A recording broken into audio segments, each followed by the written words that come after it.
Liposuction is the aspiration of fat from an unwanted area to improve contour.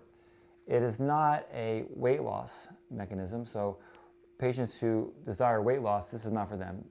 But it is a way to contour the body in very specific areas. And the most common areas are from head to toe, under the neck, the chest, particularly in men, the back rolls, belly, flanks, lower back, thighs, and sometimes even the knees, believe it or not.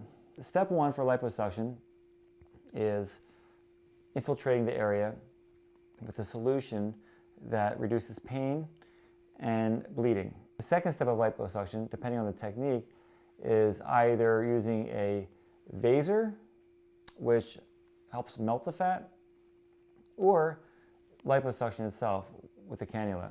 Traditional liposuction, after the tumescent, is when we get a cannula and attach it to a negative pressure and suck out fat, basically. The procedure itself doesn't hurt, naturally if one is asleep, but also if we tumescent the area appropriately with numbing medication. It can be done actually with the patient very comfortable while they're awake. Afterwards, it does hurt.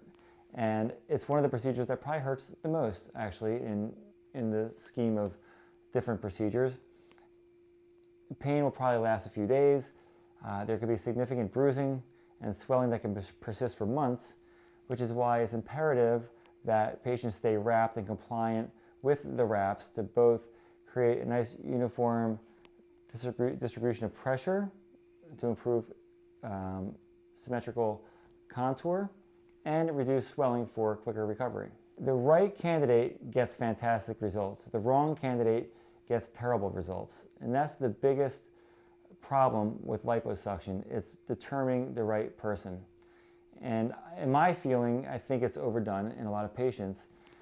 And one of the things we have to consider in evaluating who's the appropriate candidate is, one, have they been weight stable? And if they haven't been weight stable in 6 months, if they're fluctuating up and down, their outcome is going to be suboptimal. Two, if they are weight stable, what is their weight?